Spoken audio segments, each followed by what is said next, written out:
आदाब, इस्तकबाल है। मैं हूं आपके साथ अबू हुरैरा और आप देख रहे हैं खास प्रोग्राम कहकर ही मानेंगे। कांग्रेस ने महंगाई और बेरोजगारी के खिलाफ मुल्कगीर सतह पर एहतजाज किया और इस एहतजाज में राहुल गांधी और प्रियंका गांधी समेत कांग्रेस के सैकड़ों कारकुनान को हिरासत में ले लिया गया। धक्का मुक्की भी देखने को मिली और सिर्फ दिल्ली नहीं बल्कि दिल्ली के अलावा कई शहरों में कांग्रेसी कारकुनान बड़ी तादाद में प्रोटेस्ट और एहतजाज करने के लिए निकले। लेकिन दूसरी तरफ अब मरकजी वजीर दाखिला अमित शाह का बयान आया। उन्होंने कहा कि कांग्रेस जिस तरह से इस मुद्दे को उठा रही है वो सिर्फ अपने गुनाहों को छुपाने की कोशिश कर रही है। कांग्रेस को, राहुल गांधी को और सोनिया गांधी को ईडी जो जांच कर रही है उसमें मदद करनी चाहिए। और सबसे जो अहम बात है वो यही है कि बड़ी तादाद में कांग्रेस के कारकुनान, हालांकि दफा 144 लगाई गई थी और इसके अलावा बंदिशें लगाई गई थी, लेकिन फिर भी कांग्रेस ने बड़े पैमाने पर एहतजाज किया है। क्या कुछ इसके नतायज होंगे, कितना सरकार पर असर पड़ेगा, इसी को हम समझने की कोशिश करेंगे। बहुत खास मेहमान मेरे साथ जुड़े हुए हैं। बहुत जल्दी अपने मेहमानों का आपसे तारुफ करा देता हूं। मेरे साथ अरुण पांडे साहब हैं, senior journalist and political analyst हैं। महेश वर्मा साहब हैं, स्पोक्सपर्सन है बीजेपी के। आनंद माधव साहब हैं, स्पोक्सपर्सन है कांग्रेस के। और अनिल मिश्रा जी समाजवादी पार्टी के लीडर हैं। सभी मेहमानों का बहुत इस्तकबाल है न्यूज़ 18 उर्दू में। मैं सबसे पहले आनंद माधव साहब आपसे ही सर शुरुआत करना चाहूंगा। कांग्रेस ने बड़े जोरों शोर से अपनी आवाज उठाई और सिर्फ दिल्ली में नहीं बल्कि मुल्क के अलग अलग शहरों में कांग्रेस का यह एहतजाज किया गया। राहुल गांधी, प्रियंका गांधी और कई बड़े ऐसे चेहरे थे कांग्रेस के जिन्हें डिटेन कर लिया गया। जी बिल्कुल, आप सही फरमा रहे हैं। और सिर्फ दिल्ली ही नहीं बल्कि भारत के लगभग प्रत्येक जिलों में, हर डिस्ट्रिक्ट में आज हम लोगों ने महंगाई के खिलाफ आवाज उठाई और ये आवाज कोने कोने तक गई। और गिरफ्तारी दिल्ली में ही नहीं बल्कि कई राज्यों में हुई है और जिसकी संख्या आपको थोड़ी देर में जानकारी मिलेगी। ये है कि बहुत लोगों को गिरफ्तार करके छोड़ दिया गया आगे जाके, लेकिन गिरफ्तारियां में बहुत अच्छी खासी संख्या में हुई है और लाखों की संख्या में कांग्रेसी जुटे सड़कों पे। और एक बात सबसे महत्वपूर्ण ये मैं बता दूं कि ऐसा नहीं कि कांग्रेस पहली बार महंगाई के खिलाफ आवाज उठा रही है। कांग्रेस लगातार संसद हो या संसद के बाहर सड़क हो, हमेशा इस पे आवाज उठा रही है और इसके पहले भी 10 दिन तक इस पे बात की थी। लोग घुमाने की बात जितनी भी कर लें लेकिन सच्चाई से इनकार नहीं कर सकते हैं। क्या कोई बीजेपी का नेता ये कह सकता है कि आज महंगाई नहीं है? क्या बीजेपी के नेता ये तुलना कर सकता है कि कल जो 450 रुपए का गैस का सिलेंडर था आज वो 1000 रुपए के करीब हो गया है? जो पेट्रोल ये लोग 35 रुपए दिलाने का वादा करके सत्ता में आए थे, आज क्या स्थिति है? डीजल की क्या स्थिति है? ये किसी से छिपी हुई है?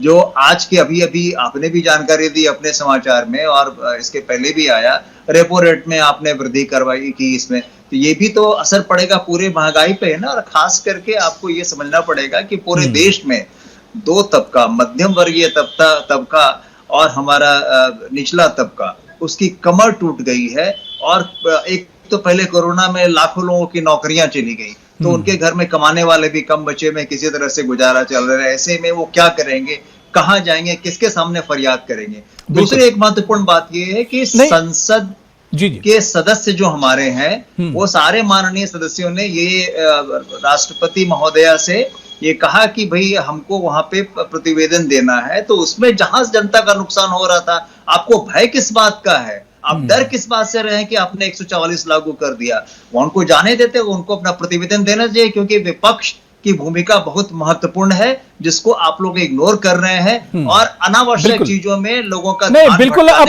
कांग्रेस आर पार के मूड में नजर आ रही है आनंद माधव साहब। लेकिन सर, बुलेटिन में आने से पहले ही आपने देखा होगा कि अमित शाह का जो बयान आया है, अमित शाह जी ने एतराज जताया कि आज राम मंदिर की दूसरी एनिवर्सरी थी और कांग्रेस काले कपड़ों में प्रोटेस्ट कर रही थी।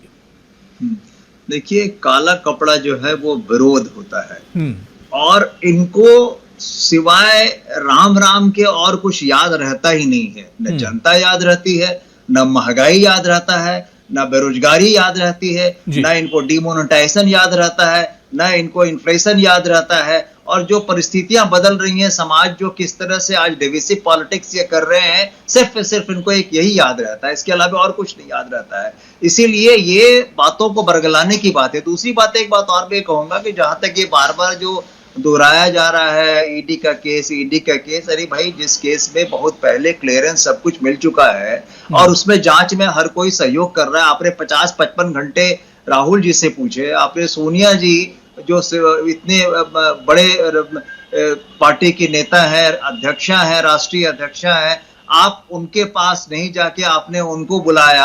आप ये समझिए कि विपक्ष के जो नेता है मल्लिकार्जुन खड़गे, जब उनको बातें कहनी थी अपनी और बातें सुननी थी जो सदन में चल रहा था, और सदन के समय आपने उनको समन किया, ये सब चीजें क्या है? सीधा सीधा मसला है कि किसी भी तरह से जनता का ध्यान भटकाना है, जो मूल मुद्दे हैं उसको गौन करना है, और बस एक ही चीज करना है, वो है कि राम राम करना है। चलिए ठीक है, मैं महेश वर्मा जी से इसका जवाब ले लेता हूं। महेश वर्मा जी, पूरी कांग्रेस भी यही बात कह रही है जो बात आज राहुल गांधी जी ने कही थी, वही बात तकरीबन यहां पर आनंद माधव साहब भी कह रहे हैं कि आवाम के जहन को भटकाना असल मकसद है। ईडी तो एक तरह से बहाना है, वरना महंगाई देखिए कहां जा रही है, बेरोजगारी के आंकड़े क्या कुछ कह रहे हैं, और यही इल्जाम राहुल गांधी ने भी आज सुबह लगाया था। मैं ये कहूंगा कि राहुल गांधी ने आज जो कुछ भी कहा देश का अपमान है। ऐसा व्यक्ति जिसको मतलब जो संवैधानिक तरीके से जो चुना गया हो, जो लोकतांत्रिक तरीके से जो एक सांसद हैं, संसद में उनका एक प्रतिनिधित्व है, एक बड़ी पार्टी के एक बड़े नेता है, उस व्यक्ति के मुंह से आज सिर्फ सरकार को नहीं, जितनी संवैधानिक व्यवस्था है उसके ऊपर सवालिया निशान उन्होंने खड़ा कर दिया। जितनी हमारी लोकतंत्र और प्रजातंत्र की जो मूलभूत हमारी जो अवधारणा है और संरचना है, उन सबके ऊपर आज उन्होंने दाग लगाने की कोशिश करी है। ये कैसे लोग हैं? ये अपनी साख बचाने के लिए, तो यही नेहरू गांधी परिवार, महेश वर्मा जी, यही बात तो राहुल गांधी भी कह रहे हैं कि कोई बात आप कहिए तो वो बस मुल्क मुखालिफ हो जाती है, आप सच बोलिए और सरकार कहती है मुल्क मुखालिफ है। यही बात तो कांग्रेस कह रही है। मैं कह रहा हूं कि सरकार बोले ना बोले, आज कौन सा विपक्ष इसमें सुर से सुर मिलाया? ये अच्छी तरह से मालूम है कि राहुल गांधी और कांग्रेस का आज ये प्रोपगंडा और दुष्प्रचार किस बात का है। आज पार्लियामेंट चल रहा है, आप आते पार्लियामेंट में, हम आपको महंगाई का जवाब देते। हम ये वो महंगाई नहीं है जो भ्रष्टाचार और बेईमानी और लूटपाट की वजह से जो है मनमोहन सिंह जी के टाइम में 12% के गुलाछे ले रही थी। ये वो महंगाई नहीं है जो हकीकत से परे है। ये वो महंगाई है कि इस देश में 85% जो है चीजें आयात की जाती है। ये वो महंगाई है जिसके ऊपर जो है कोरोना काल है। ये वो महंगाई है जब 80 करोड़ लोगों को भोजन दिया जा रहा है। ये वो महंगाई है जब आपको 206 करोड़ लोगों को वैक्सीन लगाई जा रही है। आपको मौत के मुंह में नहीं झोंका जा रहा है। आप किसी तरह से हमने देश को जिस तरह से अर्थव्यवस्था को हमने संगठित करके आज विश्व की 5वीं अर्थव्यवस्था ऐसे नहीं बनी है। आज $4 ट्रिलियन की इकोनॉमी ऐसी तैयार नहीं हुई है। तो अगर आप इस कोरोना काल में भी, बाहर युद्ध काल है, भीतर कोरोना काल है, और उसमें भी आप कह रहे हैं क्या कि, और उसके बाद आप देश का मजाक उड़ाएंगे, आप देश की साख पे पट्टा लगाएंगे, और उसके बाद कहेंगे कि अभी ये जो आनंद माधव हैं ये बाद में क्या कहने लगे कि ईडी का कैसे गलत इस्तेमाल हो रहा है, सीबीआई का कैसे गलत इस्तेमाल हो रहा है। जो इस देश का कानून है उसी कानून के तहत आप जमानत पर लिए बाहर घूम रहे हैं, नहीं तो आज जेल में होते। जिस चिदम्बरम जी ने 136 दिन जेल में काटा, उनसे पूछिए कि वो यही कुछ इसी तरह की बातें करते थे। आज वही अशोक गहलोत जिन्होंने पीएफआई को पूरा हवा देकर और वहां कन्हैया का गला रेतने का काम किया, पूरे देश में एक माहौल जो है विषाक्त बनाने की कोशिश की गई, आज कौन जिम्मेवार है इन सब चीजों का? जिस आरएसएस को राजपथ पर परेड की अनुमति पंडित जवाहरलाल नेहरू ने दी, उसी आरएसएस पे आप सवाल खड़ा कर रहे हैं, क्या मतलब बनता है? और इस तरह से आप महंगाई और इस तरह से बेरोजगारी को आप जस्टिफाई करने चले हैं। आज इसी का अब बदकिस्मती तो यही है महेश वर्मा जी, बदकिस्मती तो यही है कि ऐवान से लेकर पार्लियामेंट से लेकर सड़क तक सिर्फ बहस हो रही है। आवाम के क्या मुद्दे, क्या मसले, उन पर तो चर्चा ही नहीं हो रही है। एक छोटी सी बात कह के, नहीं, एक छोटी सी बात कह के जी बात पूरी कर लीजिए। मुझे ये बता दीजिए, हाँ, मैं ये समझना चाह रहा हूँ, आनंद माधव जी आ रहा हूँ जी। नहीं, आपको किसी पे विश्वास नहीं, आपको जनता पर विश्वास है ना? आपके साथ जनता तो होनी चाहिए ना। जनतंत्र में आपको जनता तो कहीं सपोर्ट, आप वो भी नहीं है आपके साथ। आप इस देश में आप प्रधानमंत्री को हिटलर कह रहे हैं। आप ये अभी तड़ी पार इन्होंने बता दिया और उसके बाद आप कहिए कि हम अपशब्द बोलते हैं, हम गलत, हमें ठहराया जाता है, हमें गलत बोला जाता है, हमें गलत कहा जाता है। ये कौन कह रहा है आज की डेट? चलिए क्या चलिए, हिटलर ठीक का ही है। है? मैं माधव जी इसका जवाब देंगे, आनंद माधव जी जवाब देंगे। मैं जल्दी से, अनिल मिश्रा जी वेट कर रहे हैं और अरुण पांडे साहब भी वेट कर रहे हैं। अनिल मिश्रा साहब, क्या मजाक है इस देश में? सर, जिस तरह से हम देख रहे हैं कि चाहे पार्लियामेंट के अंदर आप देख लीजिए सिर्फ हंगामा देखने को मिल रहा है, पार्लियामेंट के बाहर अब यही हंगामा रोज देखने को मिल रहा है। तो अब सवाल ये उठ रहा है कि सरकार कैसे चलेगी, आवाम की जो मसाइल है उस पर बात कब होगी। अपोजिशन तो इस वजह से होता है कि सरकार के काम में मदद करे, और सरकार की जिम्मेदारी ये होती है कि अपोजिशन को जहां पर एतराज है वहां पर उसको कॉन्फिडेंस मिले। मिश्रा जी। अबू हुरैरा साहब, मैं एक ही बात करूंगा और वहीं से शुरुआत करूंगा जहां से हमारे बीजेपी के सम्मानित प्रवक्ता के सामने बात आई थी। आपने अपने कहा था आज राम मंदिर की दूसरी एनिवर्सरी है ना, कथित राम राज्य की परिकल्पना वाली ये पार्टी जो हिंदुस्तान की सबसे बड़ी पार्टी होने का दावा करती है, एक बात ये भूल जाते हैं कि रामराज की परिकल्पना क्या थी। जासु राज में प्रजा दुखारी, ता नृप अवश्य नरक अधिकारी। प्रश्न ये नहीं है, प्रश्न इस बात का नहीं है कि ईडी की जांच किसके खिलाफ चल रही है, प्रश्न इस बात का नहीं है कि कौन हिरासत में लिया गया। व्यक्ति जो है वो अपने प्रजातंत्र में महत्वपूर्ण नहीं होता है, लेकिन प्रजातांत्रिक प्रणाली जो है हिंदुस्तान में जिस तरीके से चल रही है पिछले वक्तों से, और मैं एक बात पूछूंगा कि क्या शांतिपूर्ण धरना और प्रदर्शन करने की इजाजत भी सरकार से लेनी पड़ेगी विपक्ष को, चाहे वो विपक्ष कांग्रेस के रूप में हो, चाहे समाजवादी पार्टी के रूप में हो, या किसी भी दल के रूप में हो। और ये इनका मिजाज और इनकी तबीयत और इनका कल्चर जो है वो दिखाई पड़ रहा है, आज से नहीं, किसान आंदोलन से दिखाई पड़ रहा है। इसके साथ में जो है वो अपने जहां भर्ती हुई थी शिक्षा निदेशकों पे लाठीचार्ज हो रहा था, वहां दिखाई पड़ा। अग्निवीर की अपनी जो है समस्या आई उसके संदर्भ में दिखाई पड़ा। हर समस्या का इलाज इनके पास में केवल ईडी है, हर समस्या का इलाज इनके पास में इनकम टैक्स है, हर समस्या का इलाज इनके पास में पुलिस की लाठी है और बर्बरता है। प्रश्न इस बात का है कि आज तक ये बताएं कि भारतीय जनता पार्टी के किस नेता या किस जो है वो अपने संबंधित कैपिटलिस्ट के खिलाफ ईडी की कोई जांच हुई? तो क्या एक तरफा आप चलाओगे?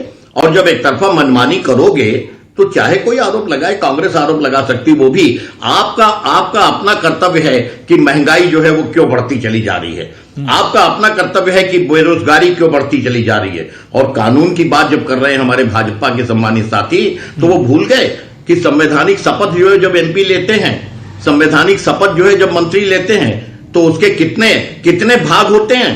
सबसे पहला होता है कि मैं जो हूं अपने भारत के संविधान ये तमाम चीजें देखिए, इसमें तो सभी जिम्मेदार हैं। अब आप ये कहें कि सिर्फ जो शपथ लेते हैं या हलफ लेते हैं और उसके लिए बीजेपी ही के लीडर सिर्फ जिम्मेदार हैं या नेता जिम्मेदार है, इसमें कमियां तो सब में है। हमारी सियासत में बदकिस्मती तो यही है मिश्रा साहब कि कमियां तो सब में है, जो गिरावट आ रही है अब सियासत में। मैं अरुण पांडे साहब, मैं आपके पास आना चाहूंगा।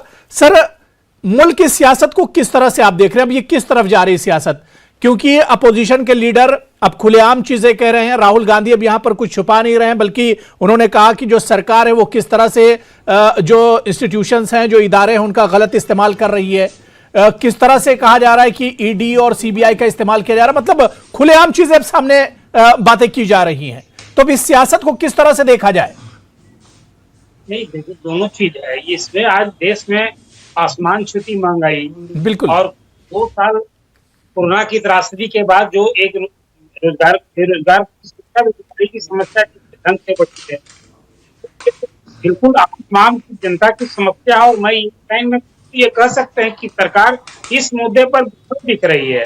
और महंगाई, जिस तरह से महंगाई बढ़ रही है, सरकार जो काम कर रही है महंगाई पर नियंत्रण का काम नहीं कर रही। अब जीएसटी में जिस ढंग से कुछ नए चीजों को जोड़ा गया है, महंगाई 5% तो जीएसटी बढ़ाया गया है, और उसके तुलना में ठीक 10% लोगों को अधिक कीमत देनी पड़ रही है। इसलिए महंगाई और बेरोजगारी का भी जो आप सवाल कहें, बेरोजगारी एक बड़ी समस्या है देश के लिए। आज मैं मानता हूं विपक्ष में कांग्रेस के रहते हुए इस मुद्दे पर संसद में तो विरोध करती रही है, सड़क पर बहुत दिन के बाद आज कांग्रेसी सड़क पर आए इस महंगाई, बेरोजगारी और जीएसटी के भी मुद्दे को शामिल करके। लेकिन लगे हाथ अभी पिछले सप्ताह भर से जिस ढंग से ईडी की कार्रवाई को लेकर, खासकर सोनिया जी और राहुल गांधी के खिलाफ ईडी ने जो कुछ शक्ति दिखाई, पूछताछ की, उसको लेकर जो कांग्रेसी सड़क पर आ रहे थे, तालमेल हो गया। ये कहीं ना कहीं निशाना ईडी है और मुद्दा अभी महंगाई बेरोजगारी है। इसलिए आज कांग्रेस, मैं मानता हूं कि पूरे देश में महंगाई बेरोजगारी, इसमें कांग्रेस की ईमानदारी से इस मुद्दे को उठा रही, जनता की समस्या है, इससे उसकी खुद की छवि सुधरेगी। लेकिन कांग्रेसी आज क्या कर रहे, कांग्रेस कार्यकर्ताओं को, कांग्रेस नेताओं को, आनंद माधव जी कह रहे थे अभी पिछले 15 दिन से ये पूरी ताकत कांग्रेस की लगी हुई है, ईडी की कार्रवाई सोनिया और राहुल के खिलाफ क्यों हो रही है। आज ठीक है, ये पहले से आपका 6 अगस्त का कार्यक्रम था, आपने महंगाई बेरोजगारी को, इसलिए ये मुद्दे पर, महंगाई बेरोजगारी के मुद्दे पर सरकार न सिर्फ विपक्ष को विश्वास में लेकर के कदम उठाना चाहे महंगाई रोकने के लिए, लेकिन महंगाई रोकने के लिए कोई उस तरह का ठोस कदम सरकार उठाने, पेट्रोल, डीजल, दूध, कौन सी आम आवाम नहीं, बिल्कुल बिल्कुल, ये चीजें तो देखिए सामने है। बयानबाजी आप कितना ही करते रहिए, लेकिन जो चीजें आवाम के सामने, वो तो सारी चीजें दिखती हैं। आप बाजार जाइए, मंडी जाइए, आप पेट्रोल के लिए जाइए तो, और गैस के लिए जाइए तो, ये तमाम चीजें तो आवाम के सामने है और आवाम इन चीजों को एक तरह से समझती है। लेकिन आनंद माधव साहब, जो बात अरुण पांडे जी कह रहे थे कि ये मुद्दा महंगाई बेरोजगारी बहुत पहले से मुद्दे चल रहे हैं, लेकिन कांग्रेस के ऊपर जब अपने ऊपर बनाई, जब राहुल गांधी, सोनिया गांधी को ईडी के दफ्तर में कई कई घंटे बिठाया गया, उनसे पूछताछ की गई, तब कांग्रेस एक तरह से सड़कों पर निकल कर आई है। नहीं, शायद इनको जानकारी नहीं होगी, इसके पहले भी लगातार कांग्रेस ने 10 दिन पूरे देश में इसके लिए आह्वान किया था महंगाई के खिलाफ, और हम लोग सारे के सारे सड़क लोग पे उतरे थे। हम लोगों के ऊपर पानी, लाठी की बौछार हुई थी। ये भी है, अगर ये उलट के देखें तो इसको समझ में आ जाएगा इनको भी। दूसरी बात एक और सबसे महत्वपूर्ण ये है कि अभी हमारे जो भाजपा के हमारे माननीय प्रवक्ता महोदय हैं, वो कह रहे थे कि हमने इतने मुफ्त में इंजेक्शन दिए।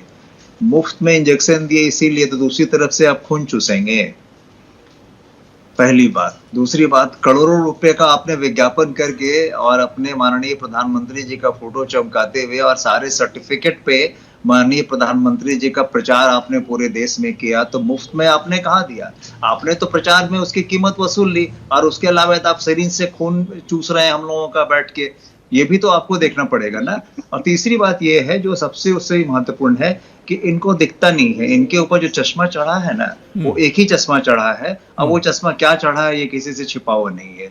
ये न महंगाई को देख पा रहे हैं, न और किसी को देख पा रहे हैं। चलिए महेश वर्मा साहब अब इसका जवाब दे रहे हैं। माधव जी, मैं अब कोई सवाल नहीं कर रहा हूं, आपके ही सवाल का जवाब दे रहे हैं। एक अंतिम बात मैं कह दूं, अंत में 1 मिनट में कह दूं, 30 सेकंड में खत्म करता हूं। जिन्होंने अभी महेश शर्मा जी ने ही कहा, प्रजातंत्र शब्द का इस्तेमाल किया, मैं समर्थन करता हूं, क्योंकि ये प्रजा का ही तंत्र है। राजा हो गए हैं वो लोग, लोकतंत्र तो बचा नहीं, और ये प्रजातंत्र में हम लोग आ गए हैं, जहाँ की एक राजा होता है और बाकी सब प्रजा होते हैं। वहाँ राजा जो कहता है वो प्रजा सुनता है।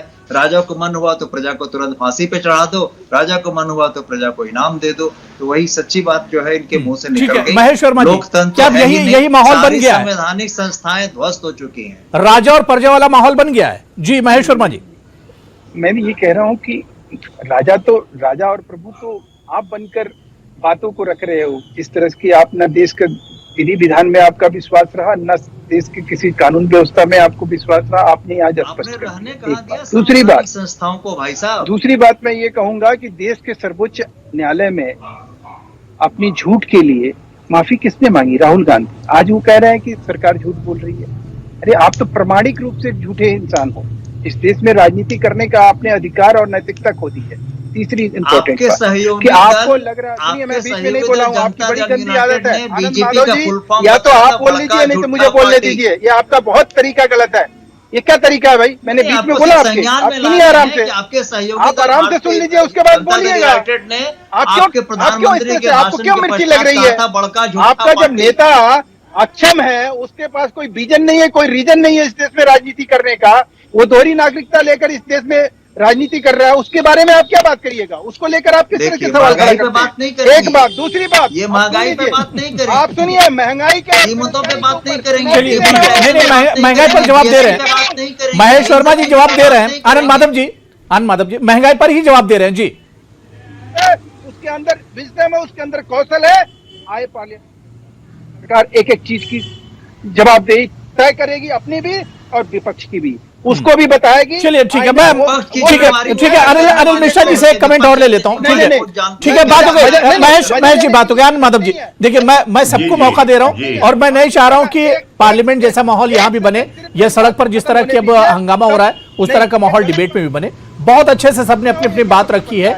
एक नतीजा निकलना चाहिए, नतीजा निकलना चाहिए। महंगाई है, इसमें दो राय नहीं है, बेरोजगारी है, आंकड़े पहले से बेहतर हुए होंगे लेकिन महंगाई है और बेरोजगारी है। अनिल मिश्रा जी, हालात कैसे सुधरेंगे? जिस तरह के अब हालात बनते जा रहे हैं कि कहीं पर तो बात हो ही नहीं रही है, हर जगह तो हंगामा हो रहा है, तो बात बनेगी कैसे? हालात सुधरेंगे कैसे?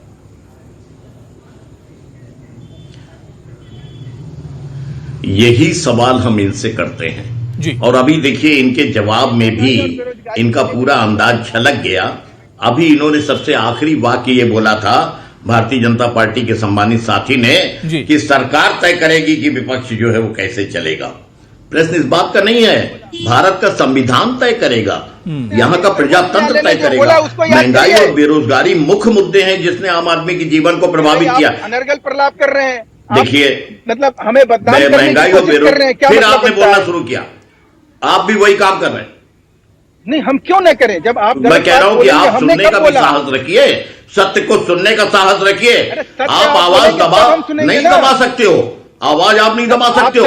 आप जब सत्य का साथ ही नहीं दे रहे हो, मेरी आप जुबान को आप काट डालो, मुझे असीर भ्रमित करो, करने की कोशिश कर मेरे रहे हो। ख्यालात आप साफ जाहिर को होता मेरे है, ख्यालात आप को तो बेड़ियां ऐसे पहना नहीं मतलब सकते हो। कि आज ये मैं वो बोल रहा हूं जो आम जनता की आवाज है, ये मैं वो बोल रहा हूं जो मध्यम वर्ग की आवाज है, ये मैं वो बोल रहा हूं जिसमें कि आम आदमी पिस रहा है। बिल्कुल, देखिए मेरे पास वक्त की कमी है।